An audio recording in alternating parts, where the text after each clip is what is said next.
if we do this first flight that we're going to attempt.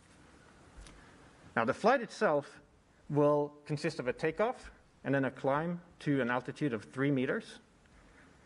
And then we will hover in place for about 30 seconds and make a turn with the helicopter while we're hovering, and then come down and land again. And we have an engineering simulation here that shows what that flight might look like above the airfield that we have just chosen. Now, when the helicopter goes to fly like this, a few hours ago, it's already received instructions from us on Earth that describes exactly what that flight should look like. The detailed trajectory that it's going to follow, how fast it's going to follow that trajectory, where and when it's going to turn, when it's going to take picture, etc. So it knows at that point exactly what we would like it to do. But it has to work very hard during the flight itself in order to make that happen. In particular, it takes images of the ground below it at a rate of 30 images per second and analyzes those in order to track the features on the ground to see how it is moving across the ground. And it combines that with other sensor measurements in order to make tiny adjustments to the controls, 500 times per second, to stay exactly on the trajectory that we've prescribed for it and to fight off disturbances that try to take it away from that trajectory, like winds and gusts. So with that, I'd like to turn it over to Farah, who's going to talk about how the rover will be supporting the helicopter during the flight experiment. Thanks, Håvard. I'm going to be talking to you a little bit about how we get from where we are today to that first flight early in April and how the rover team is supporting the Ingenuity mission.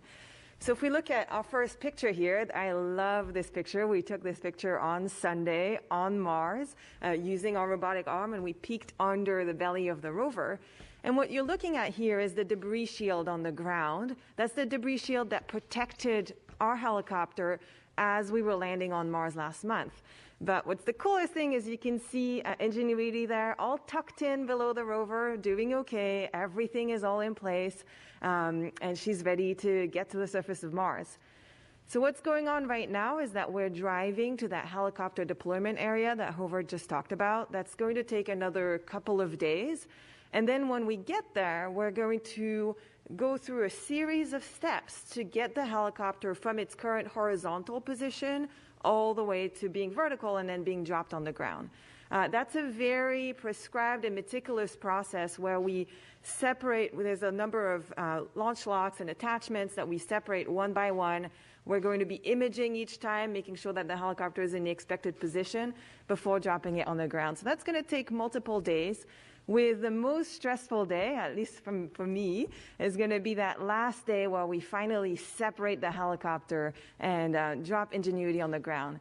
And if we cue up the video here, you can see the testing that we did in the Mars yard, which is our version of Mars here on Earth when we do all our testing, where we dropped that helicopter and backed away from it very slowly. So on that last day, we released the last restraint, slowly drive away from the helicopter, making sure that we don't hit it or anything. And what's most stressful is that once the helicopter is separated, we actually have to drive away from it within 25 hours. Because as Bob mentioned, the helicopter needs photons, it needs sun on its solar panels to charge its batteries, and it can only survive one Martian night without that. So that's going to be a very stressful period, but what I look forward to the most is after we do that drive, we're going to get that first shot of Ingenuity on the surface of Mars on her own there, and I just cannot wait to get that first picture. I think it's going to be a really great moment for the entire team. So after we've dropped Ingenuity on the ground, as Bob mentioned, the helicopter is going to go through a series of commissioning steps, right? Wiggling the blades, doing a bunch of checkouts. From our end, the rover is going to slowly be backing away, imaging Ingenuity every step of the way to what we call the rover observation location. Think of it as a lookout point. Like if you ever go to a national park and you have a beautiful view, you want to park there and look. Our rover is going to do that, and our beautiful view is going to be Ingenuity. And we are going to do our very best to capture Ingenuity in flight. We're going to be taking images. We're hoping to take video. Now, I'm going to warn you, it's hard. Space is hard, and in this case, we have 2 missions that have their own separate clocks, and we got to get that timing right to get that first flight. But we're trying very, very hard to catch that and get that. So before I hand it over here, I just wanted to give you a little bit of an anecdote, a little bit of a personal side to this. So on the Rover side, we're kind of a small team supporting the Ingenuity team. All of us have our own day jobs supporting the Rover mission itself, and all of us were asked at some point, hey, can you help make this mission happen? I still remember the phone call where I was told, hey, Farah, we know you're busy, but there's this helicopter. Do you want to help with operations? And of course, my answer was absolutely yes. And it's been such fun. Hovard and Bob, it's been an honor for our team to be able to support you and your team and to be part of this historic event. I really appreciate you taking us on your journey, and I just cannot wait to spend the next 40 or so days with you here, getting Ingenuity on the ground and supporting you on that first flight. So. Thank you, Farah, and the entire Mars 2020 Perseverance team for being so helpful and giving us those precious month on Mars for us to do our engineering experiment. Thank you so much. Absolutely. It's been a great collaboration. And so with that, I'll hand it over to Bobby, who's going to tell you a little bit more about the team and wrap things up. Well, thank you. Appreciate that. Before I get started, I just wanted to say a little bit about my former community in Boulder. I've been at JPL for about a year now, and prior to that, I had the privilege of serving as the Dean of Engineering at the University of Colorado Boulder. And I just want to say that, from all of us here, that our hearts go out to that community today. Boulder's a special place for many reasons, one of which is the connection to aerospace and space exploration. In fact, JPL has many partners in Boulder and across Colorado. And so to my former students, the faculty and staff that I worked with every day, and the whole Boulder community, I just want to say that we stand with you and know that you'll get through this. Thank you. This past year, our world and the lab has largely been about perseverance. But as we approach April, while we continue persevering, it feels a lot to me like the month of Ingenuity. And it's Ingenuity and this team that are primed to make space history in April, marking humanity's Wright brothers moment, the first flight of a powered craft on Mars. Ingenuity is an apt descriptor for the helicopter, but also for this team. I've watched them closely. They're close-knit, resourceful, creative, imaginative, a diverse team of innovators. And I want to take just a moment on behalf of the lab to thank the whole team for what they've already accomplished, what they've already taught us about perseverance and ingenuity as they traveled the road to Mars. Now, this team would be the first to tell you that while they may be able to fly in a near vacuum, they couldn't build Ingenuity in one.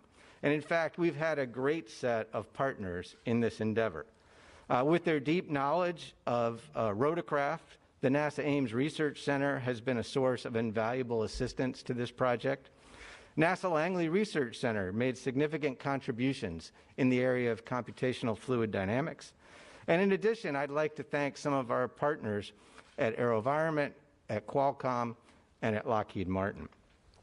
As Dr. Glaze mentioned earlier, Ingenuity is a tech demo. And historically speaking, it wasn't that long ago that another Martian tech demo was assembled in a clean room only a few hundred meters from where we are today. Sojourner. Sojourner demonstrated the value of surface mobility.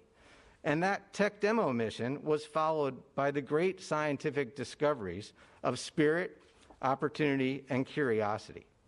Now, we've now added the name of Perseverance to that impressive list, a series of increasingly sophisticated science emissaries that have advanced our knowledge of Mars and taught us a little bit more about our home planet Earth.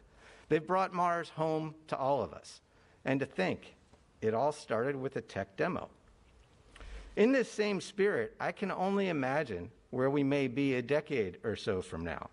If we can scout and scientifically survey Mars from the air with its thin atmosphere, we can certainly do the same in a number of other destinations across the solar system, like Titan or Venus.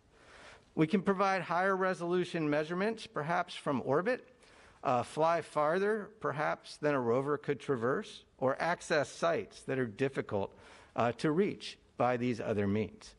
The future of powered flight in space exploration is solid and strong. Now, I'd like to take a moment to talk about the location that Perseverance is headed towards, and from which it will watch over Ingenuity's historic flight. The team has decided to name this location on Mars in honor of our longtime colleague, mentor, and leader here at JPL, Jacob van Zyl. Jacob passed away unexpectedly in August of 2020, about a month after the Perseverance launch. He joined JPL in 1986 and served crucial roles over a 33-year career that touched nearly all aspects of the science operations that we conduct at JPL. From ushering in the use of synthetic aperture radars for Earth science, to leading the teams responsible for making breakthrough discoveries in the cosmos, Jacob was a Renaissance man. He seemed to do it all. He contributed to the success of the Spitzer and Kepler space telescopes, to Juno's mission to Jupiter, to the Dawn mission to the asteroids, Cassini to Saturn, and InSight Mars lander. Jacob was also a pioneer and an innovator himself, who helped develop the Marco mission, which were the world's first interplanetary small spacecraft, which flew as a tech companion along with the InSight lander. When Ingenuity was conceived here at JPL, it was Jacob who pushed this team forward. A native of Namibia, Jacob came to America in 1982 as a graduate student at Caltech, where he earned a master's and PhD in electrical engineering, and he began to work at JPL immediately thereafter. He was passionate about sharing the excitement of space exploration with the people of Namibia, across Africa, and across the globe. With his wife, Calfee, he returned again and again to his homeland to conduct STEM outreach on behalf of the space program. Now, Jacob was a dear friend, a mentor, and a devoted teammate to me and to all of us across JPL. It remains hard for many of us to imagine our community without his light and smile. Ingenuity was one of Jacob's final projects at JPL, and it would not exist today without his leadership, dedication, and patience. He was the guiding force watching over this team, his team, and he would have been so proud to see the product of this team's hard work. On behalf of all of us at NASA, at Caltech, and at JPL, and in particular on behalf of the Perseverance and Ingenuity teams, it's my honor to announce that today we are recognizing Jacob's sustained and significant contributions to space science by naming the location on Mars from which Perseverance will look over Ingenuity's historic flight as the Van Zyl Overlook. May he continue to watch over this team, and may his memory continue to guide us, encourage us to be bolder and dare mighty things. Thank you, Raquel. Back to you. Thank you for that beautiful tribute, Bobby. And we are now ready to take media questions. Remember to press *1 to get put in the queue, and please direct your questions to one of our panelists. We're also taking questions through the Mars helicopter hashtag. To start off on the phone lines is Marcia Dunn from the Associated Press. Yes, hi. Good afternoon. Two quick questions. Could I have a little bit of a timeline in April as to when you think you'll be meeting your milestones, and what target date at this point, no earlier than date, do you think the first flight might occur? And the fabric sample from the Wright Flyer, could you tell me how large of a piece of sample that is that flew on Ingenuity? Thank you. You take that, Bob? Yes, so let me take that. So our current best estimate of when that flight could happen is no earlier than about April 8th. But things are fluid. As I mentioned, we are very event and experiment driven, so that could be changed by a few days in either direction. But that's the best guess that we have right now is April 8th. The piece of fabric is about the size of a postage stamp. And so it's really a small little element that's been sealed and wrapped in appropriately, and it's been attached to a small cable on the underside of the solar panel. And it's called Pride of the West. That's the kind of fabric that was used on the original flyer. And that's what's there on Ingenuity right now.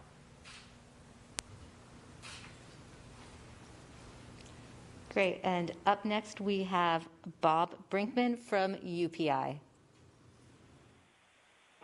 Hi, yeah, this is Paul. I was wondering, I know NASA doesn't like to get ahead of itself, but if Ingenuity is a total success, how soon do you think we could see another helicopter on Mars? I guess this would be for Lori or Bobby. I mean, I'm wondering if NASA would seek to add a new mission for that, or is it possible that the sample return mission could add an aircraft? Thanks. I can take that one if you like, to at least start, and then maybe Bobby might want to expand. But from the NASA perspective, I think this is going to be really, like I said, an enabling capability that we're going to demonstrate, hopefully with the flights over the next several weeks. As far as identifying a specific opportunity in the near future, what we like to do within NASA is to provide competitive opportunities to our community. And so we do offer those on a periodic basis, and would hope that the community will see this as a great opportunity to start thinking about aerial platforms as a potential way to really expand our Mars exploration. So that's the most likely pathway in the immediate future. Yeah, and if I could just add to that, it's a very analogous situation to when Sojourner first flew and did its thing on Mars. At that time, Spirit and Opportunity were not in the plan, but after the Sojourner's success, which proved the ability of surface mobility, there was a change in plans and an evolution in people's thinking, and it's quite possible that we could have a similar evolution here, where future autonomous aerial systems could come into play. Thank you for your answers. Up next, we have Mike Wall from space.com. Thank you all for doing this. Just a quick question. Is that like 31-day kind of mission length for Ingenuity? Is that a hard deadline, or is there a world that where you could see Ingenuity operating beyond that? And if it performs really well on those initial flights, like actually doing some work for Perseverance, helping it scout and so forth? Thanks. Bobby, would you like to take that? Yeah, I'll take that. It's the month of Ingenuity, right? And we're very confident that we can conduct our technology demonstration and meet all of its objectives in that month. We also have a science mission to conduct, a very important science mission that's going to gather the samples that will eventually come back to Earth as part of the Mars Sample Return campaign. So that month is our window to conduct the technology demonstration experiment, and we're confident that we can do so. Thank you, Bobby. Up next, we have Irene Klotz from Aviation Weekly. Thanks very much. My question is for Bob Balaram. You mentioned the flight testing in the chamber, of course.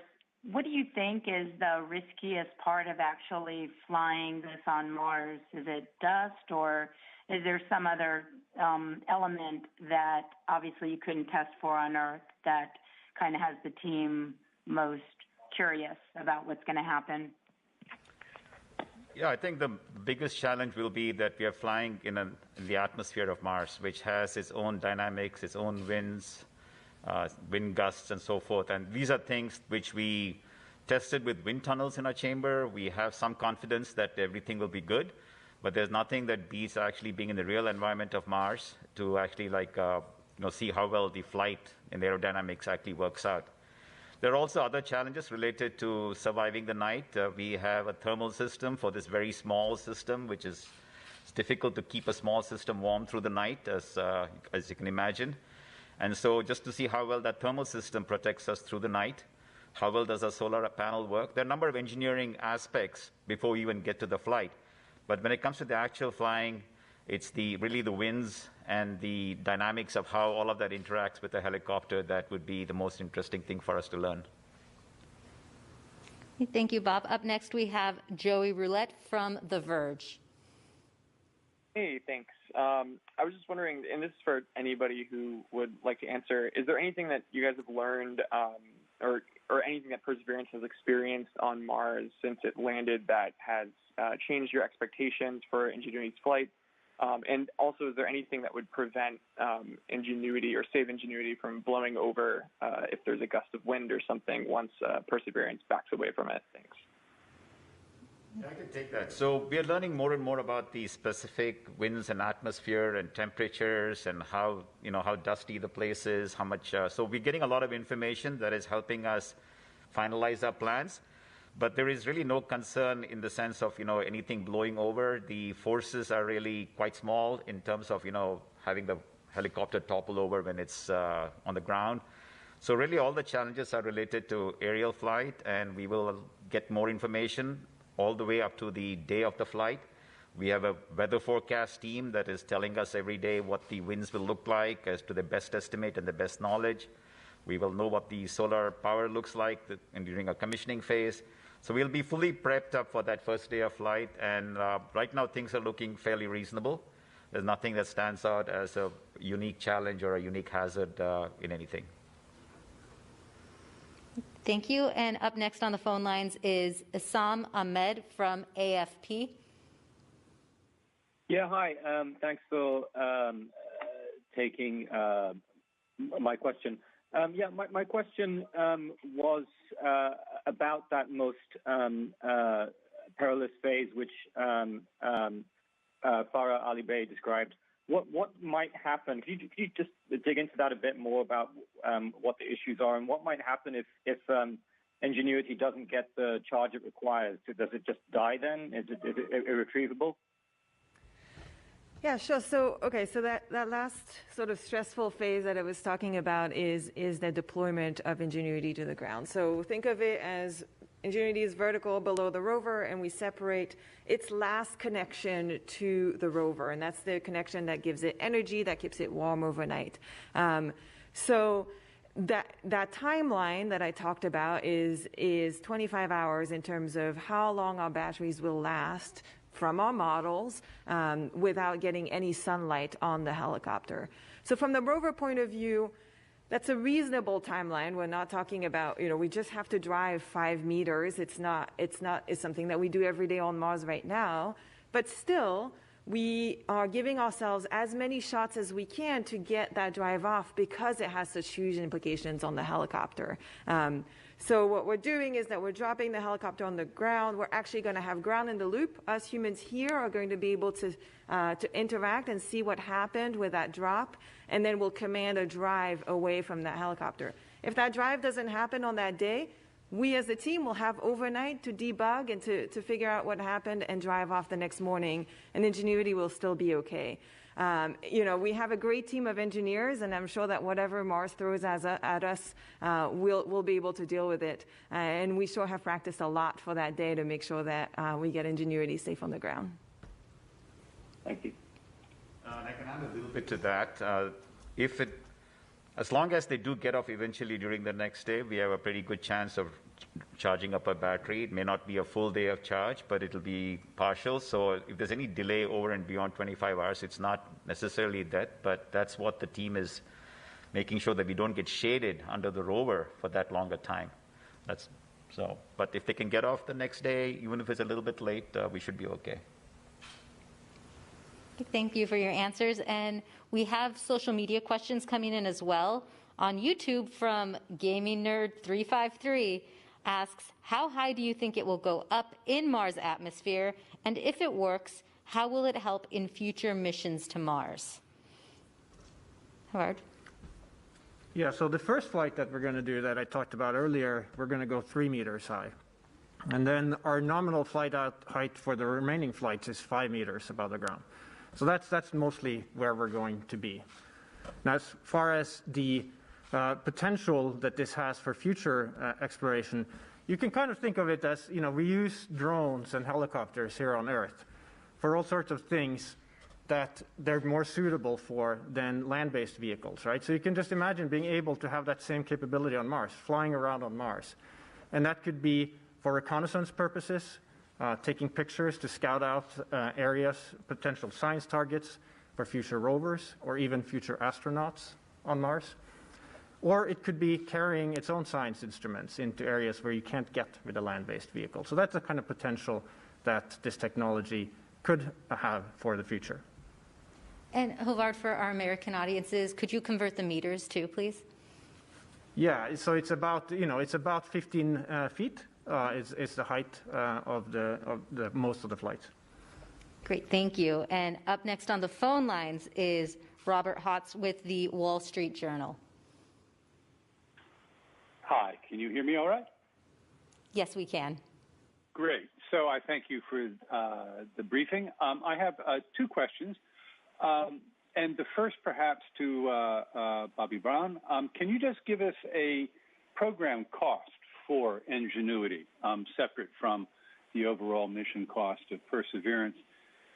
Number one. Number two, and as a subset of that, can you give us any idea about the development cost of these remarkable helicopter blades that you all have developed to handle the very thin Martian atmosphere?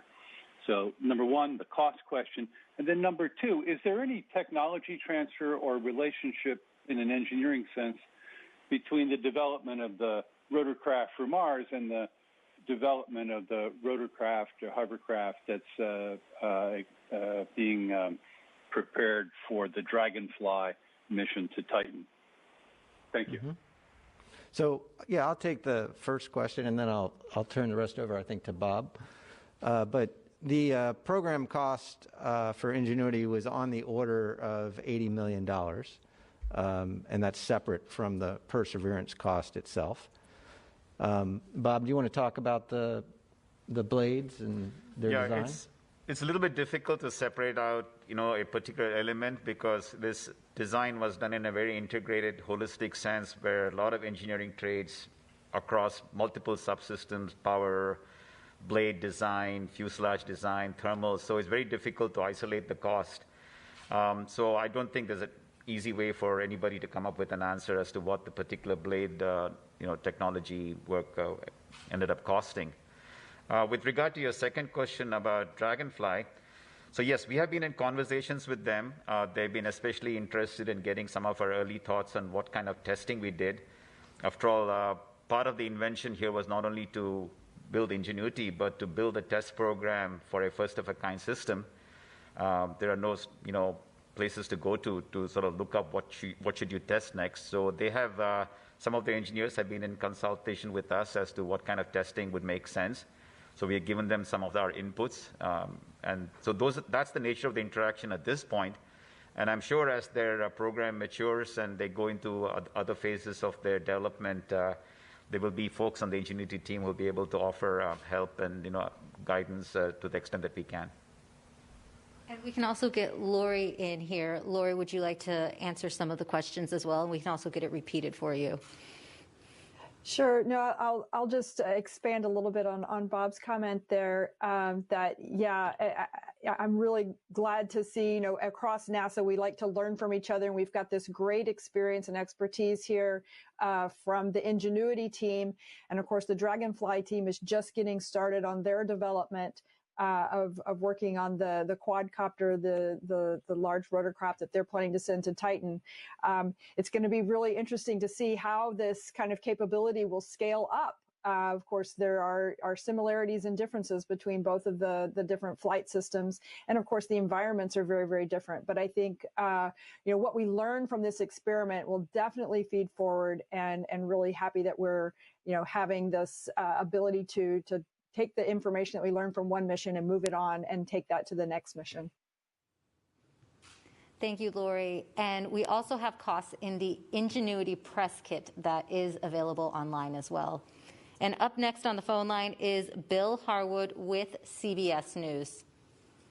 Yeah. Hey, thank you. I think this is probably for Bob. Is the limit the 5-meter maximum altitude? Is that just based on general principle being safe, or is there anything to do with the nature of the Martian atmosphere that makes you not want to go higher? And a second question, real quick.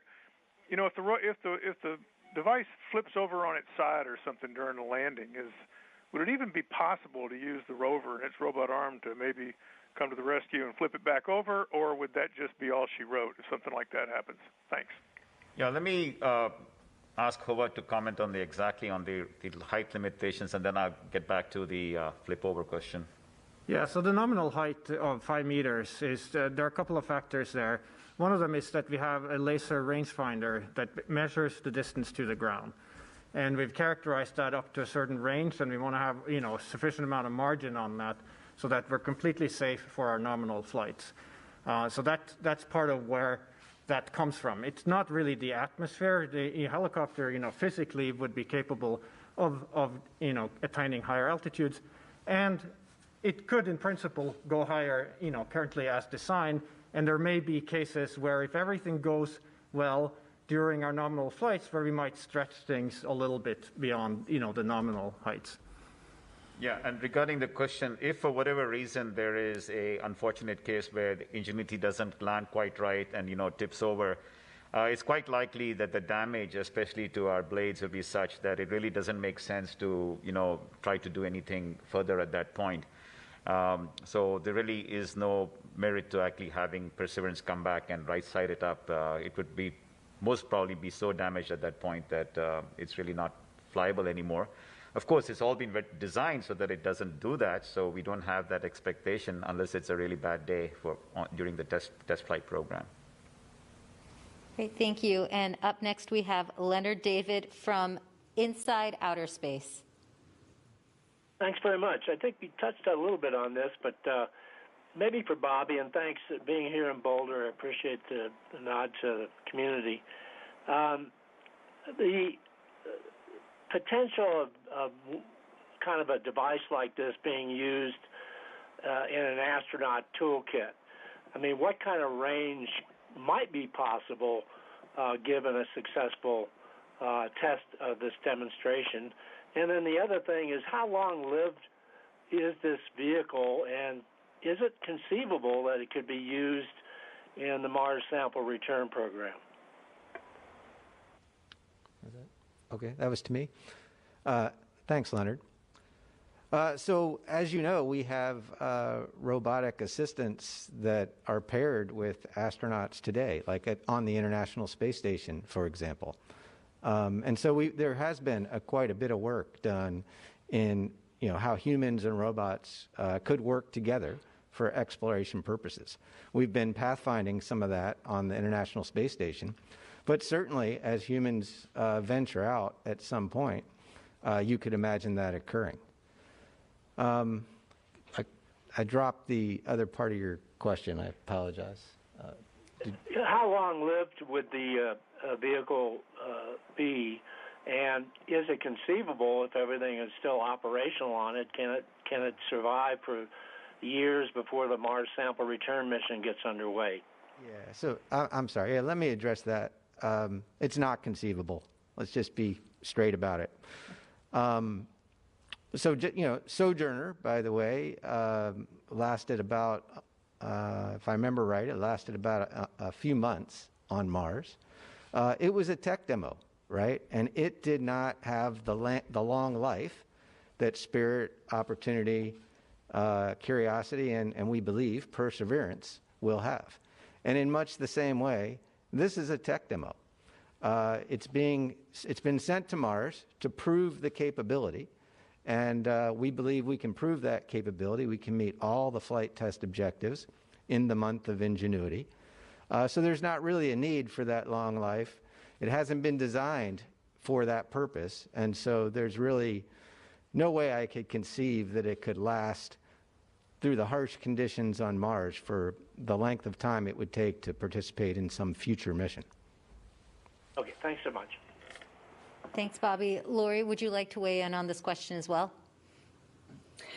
I think Bobby's done a really good job of answering both aspects of the questions. I'm not sure I have much to add, but as he said, it's not designed to last for very long. It's a technology demonstration. It's designed to last as long as we need to prove out this incredible capability. Right, thank you. And up next is a social media question. Akashan on Twitter asks, when can we expect to see some results, videos, or pics from the Ingenuity helicopter? Farah? So we'll be taking videos and images, every day, every step of the way. But obviously, videos and images are high volume, high bandwidth, to get down to Earth. So on the days when we're flying, for example, we're going to prioritize getting the helicopter data down first. That's the most important. That's what tells us if we've been successful or not. And then behind that will come the images and videos. So for every major milestone, we're expecting probably within the day or two, depending on how our bandwidth looks, that we'll be getting those images and sharing them with the public. Everything is available on mars.nasa.gov/perseverance. Great, thank you. And up next we have Paul Gross from WDIV-TV in Detroit. Well, thank you very much for taking my question. I actually have two, and I'll ask them separately because they're different questions. First question is, what was the greatest engineering challenge in designing Ingenuity? Was it, for example, getting enough lift in the thin Martian atmosphere or maintaining enough power so it could even fly? I mean, what was the greatest engineering challenge? And then I'll have one more question. Yeah, I can take that. I think the biggest challenge was to control the mass, the total weight of this aircraft so that it would be as light as possible. The gravity on Mars helps a bit in terms of flying. It's about 40% of what you have here on Earth. But anything that gets heavy just won't be able to lift off in that thin atmosphere despite your best attempt at aerodynamics. So to keep a design where every part was carefully weighed and managed and constraints were put on the design process to make sure we didn't get a mass growth that would make flight not possible, that was the major challenge through the entire design process. And my second question, and I'm asking this because one of you alluded to this earlier, and I'm asking you this because I'm a meteorologist, but you mentioned about a weather forecast team providing you forecasts on Mars. Now, I know we get some weather data from Mars. I was not aware that you were trying to forecast the weather on Mars. Can you discuss that process and, how often are you getting briefings and just describe that whole part of the process? Yeah, let me discuss part of it, and then I can turn to Howard as a pilot of the Ingenuity to talk more. So we look to weather for two main reasons. One is we want to get some sense of how much energy we're going to use keeping things warm. Is it a breezy day on Mars? Is it a breezy night on Mars? So that allows us to forecast, what thermostat settings we need and how much power we're going to use to keep ourselves warm. The second one, which, is what a pilot would care about. And in that context, Howard, do you want to talk about you as the Ingenuity pilot? What are you looking for and how are you getting it? Yeah, so there are two particular weather products that we look to. One is the density at the time of flight. And fortunately, on Mars, things tend to be very repeatable from one day to the next. And so we get these density curves that show us how the density varies throughout us all. And it allows us to project into the future what it's going to look like when the time to fly comes. And the way that we use that is, first of all, the density has to be within a range where it's flyable. And then we also adjust the rotor speed of the helicopter according to what the predicted density is at the time of flight to be optimal for that. And the second weather product that we're interested in is wind. Air density, correct? Say it again? For the benefit of the others that are listening, you're talking about the air density? That's correct, yes, the atmospheric density. And then the second thing that we're interested in is wind. And we don't use wind directly for planning a flight other than to make a go, no-go decision. So we want to have reasonable amount of confidence that the wind is within a certain range where we don't exceed the airspeeds that the helicopter is designed for. Well, I hope those forecasts are reliable. Thank you all very much. Great, thank you. And up next, we have Gina Sanseri from ABC News. Good afternoon. I'm just curious, when you make the decision to fly, what will the audio loops be like? Will you have a no-go countdown like we get for launches and other events? How does that work? Yes. Yeah, I can take that. So basically, since Ingenuity operations are done a day ahead of the actual flight, so we will be looking at weather patterns, our engineering performance on the days leading up to the flight. And then we will make a go, no-go decision as to whether we want to uplink commands to the helicopter to fly the next morning or late in the morning or very early in the afternoon. Those are the kinds of decisions we'll be taking here on Earth. But they will all be decided on the day before, and then the helicopter will execute those while theoretically, I suppose, we'll all be asleep, but I somehow don't think that will be the case, at least for the first flight. And so then we get the products back in the downlink that comes from Mars in the afternoon, and we make an assessment as to how we did. So it's not, the real-time responsive sort of countdown, go-no-go kinds of things that you would see in a launch where everything is very immediate. This is a much more deliberative process that happens the day before and an assessment of the results on the day after. Great, thank you. And up next on the phone lines is Justin Silverman with Vice News. Hey there, thanks for taking my call. This is all super interesting stuff. I'm wondering, regardless of how the technology demonstration goes, what other kinds of powered flight have been considered for the atmospheres of other planets? Has there been discussion about jet engines or even hot air balloon type lift systems? Would you like me to take that one? Lori, yes, I can speak to it. I'll speak to it a little bit. Just to be clear, there actually has already been a flight on another non-powered flight on another planet. The Europeans and the Soviet Union actually conducted a balloon experiment in the atmosphere of Venus way back in the 1980s. And so that has been done, and certainly balloons are a possible platform in various atmospheres if you've got sufficient, the right density conditions there. You could also have glider planes have been considered and thought about. I think there are a variety of different types of aerial vehicles that have been considered, but I do think that this powered, controllable aerial flight is really going to be an enabling capability that allows us to not just access different parts of a planetary surface or atmosphere, from within the air, but control that exploration and be able to be more deliberate in how we do that exploration. Thank you, Lori. And up next, we have Rick Lovett from Cosmos Magazine. I'm a numbers guy, and I'm looking for something on the scale with the landing zone. Like, how big is it? How far is the rover going to drive to drop the helicopter? How far does it go away to the overlook? How high is the overlook? So that type of thing. Good. Okay. Yeah. So. Currently, we're looking at the Van Zyl overlook that was shown earlier, and that is, I believe, about 60 meters away from where the helicopter will get dropped off. So that's the distance that the rover will have to drive after it has dropped off the helicopter. That's about 200 feet away. Thank you. How big is the landing zone?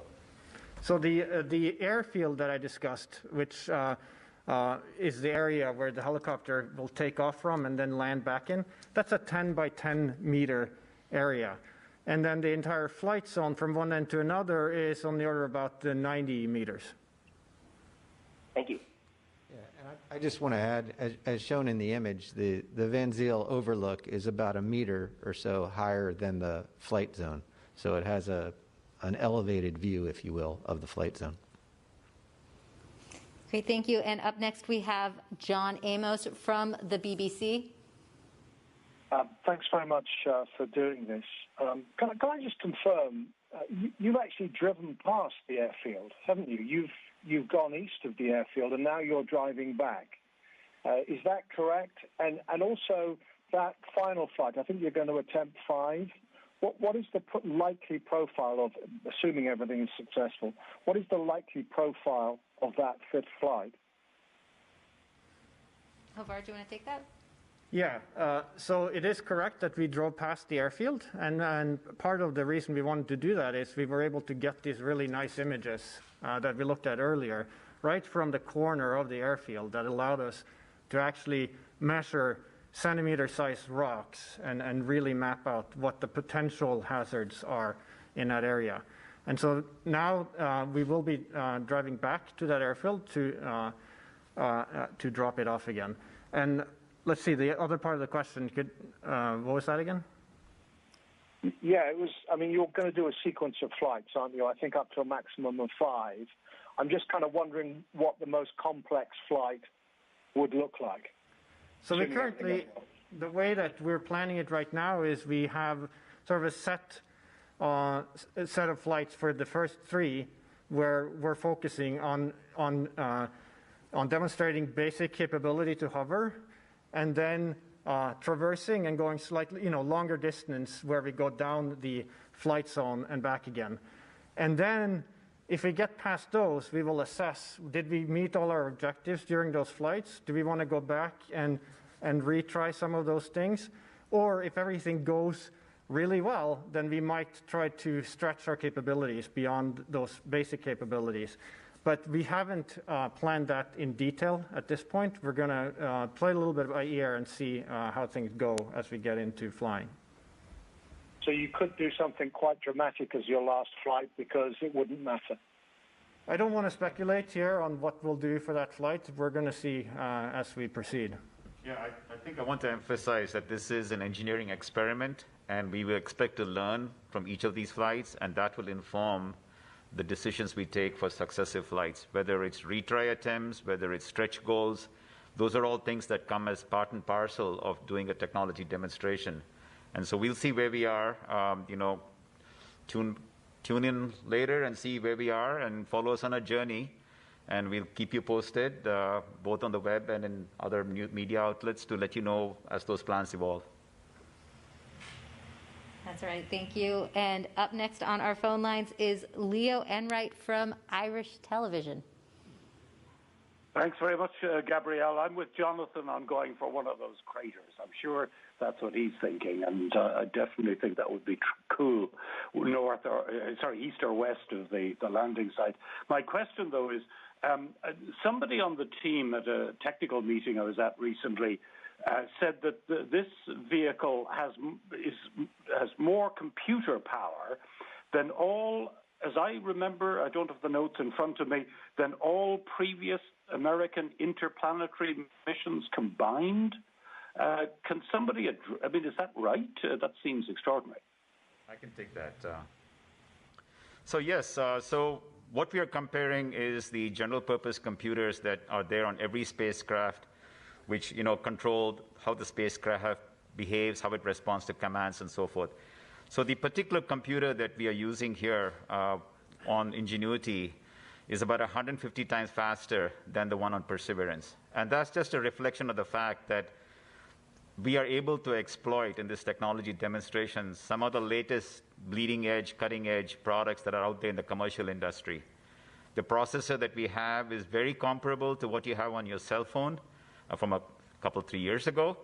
And that is something that we as a technology demonstration are able to take advantage of.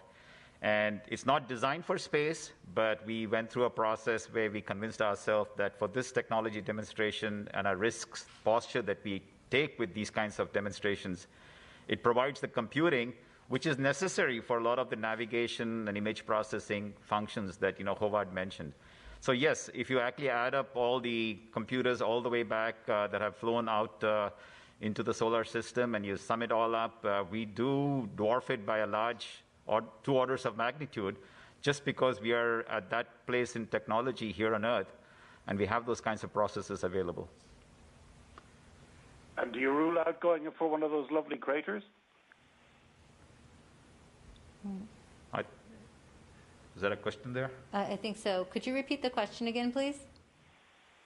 Sorry, I was just wondering, do you rule out going for one of those craters on your 5th flight? They look gorgeous.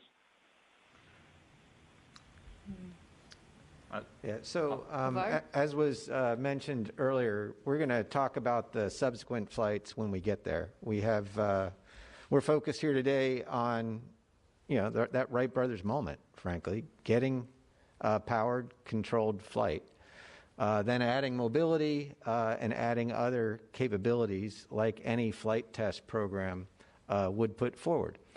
And so that's the path that we're going to follow. And we have a social media question up next. It is from Shelby on Facebook, who asks, what will Ingenuity sound like on Mars? Havard? So when we've done flight tests here in our 25-foot space simulator, we've had microphones inside the chamber. And what it sounds like is pretty much like a small airplane taking off. It's about the same RPM as you would hear if you're standing, next to an airstrip and listening to propeller airplanes. And so you can actually go online and see some videos of our flight test, and you'll hear exactly what I'm talking about there. What it will sound like when you're standing, say where the rover is going to observe us at a distance. We don't frankly know exactly, how powerful that sound, how well it's going to carry, on Mars compared to in a metal box like the vacuum chamber that we tested on here. Great, thank you. And we have another social media question as a reminder that people of all ages are tuning in. Blair on Twitter asks, on behalf of his son, Logan, age 6 years old, does this mean one day that I'll be able to fly my drone on an obstacle course on Mars? Bob?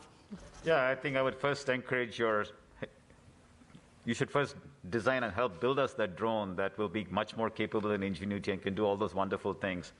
And once you help us do that, then yes, and then you get to Mars, please fly it. We'd love to see that moment. That would be the really good outcome of all our early pathfinding work out here. Great, thank you. And we have one more social media question coming in. Let's see, this is from Steve on Facebook. Do the cold temperatures on Mars impact the lithium-ion battery life? Bob, would you take that? So what we do with our lithium-ion batteries is we actually keep them warm enough through the night so that they supply enough power for the heaters that keep the whole aircraft warm through the night. So they're not these are commercial off-the-shelf lithium-ion batteries. They've not been specifically tailored for low-temperature applications, even though that could have been done. We didn't go that route. So we basically keep our batteries warm enough so that they can generate enough power that we need through the night. And then when it comes to the actual flight, we warm them up so that even more, so that they can provide all the high power that the Ingenuity's motors need to operate the aircraft. Great. Thank you, Bob. Now, we have no shortage of questions coming in, but we unfortunately can't answer all of the media questions on air. For those of you with additional questions, please call JPL's Digital News and Media Office. We'll also continue to answer social media questions online. And thank you for all your questions. And thank you to our panelists for joining us today. To learn more about the Ingenuity helicopter, visit go.nasa.gov/Ingenuity. To learn more about the Perseverance rover, visit mars.nasa.gov/Perseverance, where you can also see the latest images coming down from the rover. And if you're on social media, join the conversation about the helicopter by following @NASAJPL and use the hashtag MarsHelicopter. Thank you for watching.